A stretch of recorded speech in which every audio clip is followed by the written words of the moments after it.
Hello student, मैं सुशील सिंह, आपके हिंदी के अध्यापक। आज हम लोग पढ़ेंगे हिंदी व्याकरण का चैप्टर 1 भाषा और व्याकरण। ठीक है, इस चैप्टर का हम लोग पुनः इसके बारे में समझेंगे। ठीक है, जैसे कि आप जानते हैं भाषा, तो भाषा क्या होती है, भाषा किसे कहते हैं, इसकी परिभाषा और अलग अलग राज्यों में कौन कौन सी भाषाएं बोली जाती हैं, इसके बारे में आज हम लोग जानेंगे। जैसा कि आप लोग बोर्ड पर देख रहे हैं, भाषा भाषा वह माध्यम है, भाषा वह माध्यम है जिसके द्वारा हम अपने भावों व विचारों को मौखिक या लिखित रूप में प्रकट करते हैं। इसे क्या कहा जाता है? भाषा कहा जाता है। भाषा वह माध्यम है या साधन भी कर सकते हैं। भाषा वह माध्यम है जिसके द्वारा हम अपने विचार दूसरों को बोलकर या लिखकर प्रकट करते हैं। ठीक है, सिंपल वे में समझा जाए तो भाषा वह साधन है या वो माध्यम है जिसके द्वारा हम अपने मन की बात, अपने भाव और विचारों को लिखित रूप में या मौखिक रूप में, मौखिक मतलब बोल करके प्रकट करना, लिखित मतलब लिख करके प्रकट करना। तो भाषा वह माध्यम है, वह साधन है जिसके द्वारा हम अपने भावों को, अपने विचारों को मौखिक या लिखित रूप में प्रकट करते हैं। हम जहाँ हम लोग रहते हैं, आसपास परिवेश में एक दूसरे से बातचीत करते हैं, वह बातचीत या तो मौखिक होती है या तो लिखित होती है। मोबाइल पे बात करते हैं तो मोबाइल से बात करना, टेलीफोन पर बात करना या मौखिक भाषा कहलाती है। और लिखित रूप में यदि हम लिखते हैं, इसे न्यूज़पेपर है, न्यूज़पेपर प्रिंट है, छपा हुआ, उसको हम लोग पढ़ते हैं तो वह लिखित भाषा के अंतर्गत आती है। या बाजार में जाते हैं, बाजार से कोई सामान खरीदते हैं तो उस समय हम लोग मौखिक भाषा का ही प्रयोग करते हैं। ठीक है, और टीचर जब आपके क्लास में पढ़ाते हैं तो उस समय वह मौखिक और लिखित दोनों भाषा का प्रयोग करते हैं। जब टीचर बोर्ड पर लिखते हैं तो वह लिखित भाषा का प्रयोग करते हैं, और उस समय यदि आप लोग अपनी CW कॉपी या बुक में उसको नोट डाउन करते हैं, लिखते हैं, तो वह लिखित भाषा कहलाती है। यदि जब इस समय हम ऑनलाइन क्लास के माध्यम से हम आप लोग को पढ़ा रहे हैं तो आप लोग क्या कर रहे हैं? सुन रहे हैं, यह मौखिक भाषा कहला रही है। यदि उसी को सुन करके आप लिखते हैं तो यह लिखित भाषा के अंतर्गत आ जाएगी। अब इसके प्रकार के बारे में समझेंगे कि मौखिक भाषा कितने प्रकार की होती है और उनकी क्या क्या परिभाषाएं होती है। जैसा कि आप लोग देख रहे हैं, भाषा, भाषा के कितने भेद होते हैं? भाषा के 2 भेद होते हैं। पहला आपका मौखिक भाषा,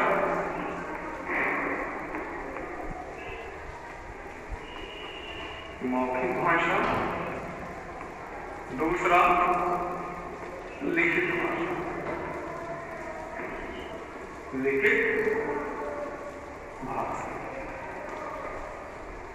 पहले हम लोग मौखिक भाषा के बारे में समझते हैं। मौखिक भाषा वह भाषा होती है जिसके माध्यम से हम बोलकर अथवा सुनकर अपने विचारों को प्रकट करते हैं, या जब हम बोलकर अपने विचार प्रकट करते हैं और दूसरा उसे सुनकर समझता है। जब हम बोलकर अपने विचार प्रकट करते हैं और दूसरा उसे सुनकर समझता है तो इस प्रकार की भाषा को हम मौखिक भाषा कहते हैं, या इंग्लिश में आप इसको ओरल भी कर सकते हैं।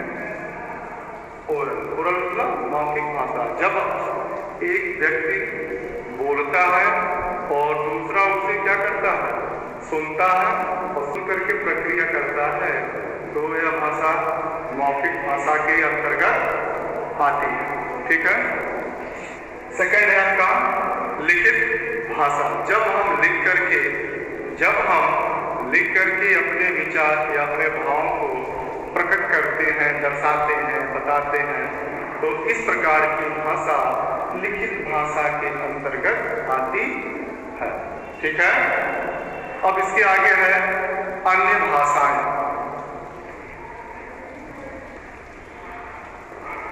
इसी क्रम में आगे है कुछ अन्य भाषाएं, मतलब कुछ भारतीय भाषाओं को लेकर के समझते हैं, कुछ विदेशी भाषाओं को। जैसा कि आप बोर्ड पर देख रहे हैं, कुछ भारतीय भाषा। कश्मीर है आपका, कश्मीर, पंजाब, उड़ीसा, आंध्र प्रदेश, महाराष्ट्र। ठीक है। तो कश्मीर में कौन सी भाषा बोली जाती है? कश्मीर में कश्मीरी भाषा का प्रयोग किया जाता है। तो सेकेंड में आपका पंजाब में पंजाबी भाषा बोली जाती है। ठीक है। उड़ीसा में उड़िया भाषा बोली जाती है। आंध्र प्रदेश में तेलुगु भाषा का प्रयोग किया जाता है और महाराष्ट्र में मराठी भाषा का प्रयोग किया जाता है। मतलब कश्मीर में कश्मीरी, पंजाब में पंजाबी भाषा का प्रयोग, आंध्र प्रदेश में तेलुगु भाषा का प्रयोग किया जाता है और महाराष्ट्र में मराठी भाषा का प्रयोग किया जाता है। अब बात आती है अपने प्रदेश उत्तर प्रदेश की। तो उत्तर प्रदेश की जो भाषा है वह हिंदी है। ठीक है। हमारी प्रादेशिक भाषा क्या है? हिंदी है, या क्षेत्रीय भाषा भी कह ले तो हिंदी ही है। ठीक है। और भोजपुरी भाषा को प्रादेशिक या क्षेत्रीय भाषा की दर्जा अभी नहीं प्राप्त है, इसलिए हम भोजपुरी को नहीं कुछ कर सकते। लेकिन हमारे राज्य की राजकीय भाषा भी हिंदी है और प्रादेशिक भाषा भी हिंदी है। अधिकतर राज्यों में सबसे ज्यादा बोली जाने वाली भाषा हिंदी ही है। एक बात और बता देना चाहते हैं आप लोगों को, हमारे देश भारत की कोई राष्ट्रीय भाषा नहीं है। ठीक है। हिंदी हमारी राजकीय भाषा है। कौन सी भाषा है? राजकीय भाषा है। इसे राष्ट्रीय भाषा का दर्जा नहीं प्राप्त है। हिंदी के अलावा और भी किसी अन्य प्रादेशिक भाषा को राष्ट्रीय भाषा का दर्जा प्राप्त नहीं है। ऐसा क्यों है? क्योंकि हमारे भारत देश में भाषा की विविधता है। लगभग 1600 प्रकार की भाषाएं भारत में बोली जाती हैं। तो इस आधार पर किसी एक भाषा को राष्ट्रीय भाषा का दर्जा दे पाना मुश्किल है। ठीक है। अलग अलग राज्यों में अलग अलग भाषाएं बोली जाती हैं। अब बात आती है कुछ विदेशी भाषाओं की। ठीक है। कुछ विदेशी, जैसे नेपाल हमारे देश का पड़ोसी देश है, मतलब हमारे देश के बगल में स्थित है। सटा हुआ इसकी जो तटवर्ती सीमा है वो भारत से सटी हुई है। तो नेपाल में नेपाली भाषा बोली जाती है। जर्मनी में जर्मन भाषा का प्रयोग किया जाता है। फ्रांस में फ्रांसीसी भाषा बोली जाती है और ऑस्ट्रेलिया में अंग्रेजी भाषा बोली जाती है। तो नेपाल में नेपाली भाषा, जर्मनी में जर्मन भाषा, ऑस्ट्रेलिया में अंग्रेजी, फ्रांस में फ्रांसीसी भाषा का प्रयोग किया जाता है। ठीक है।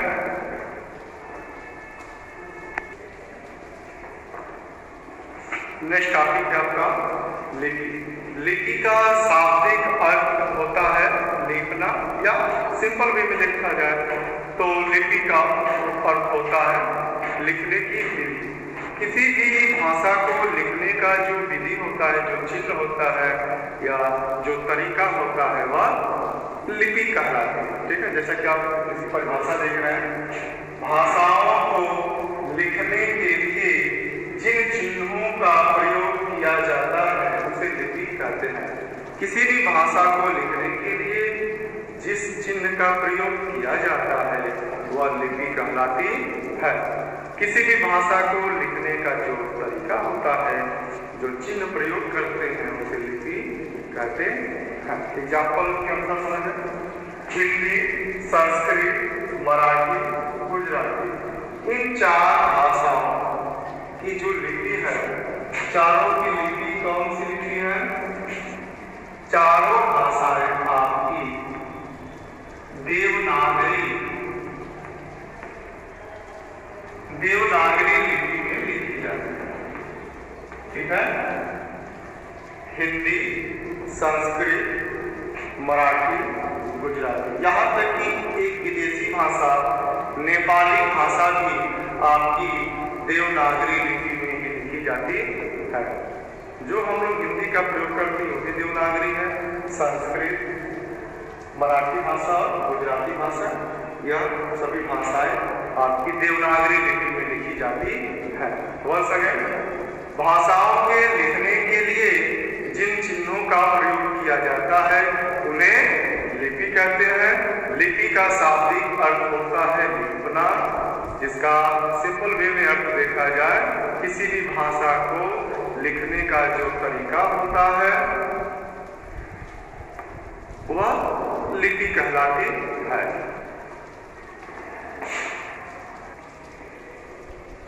कुछ अन्य भारतीय भाषा है उनकी भी लिपियां जान लेते हैं।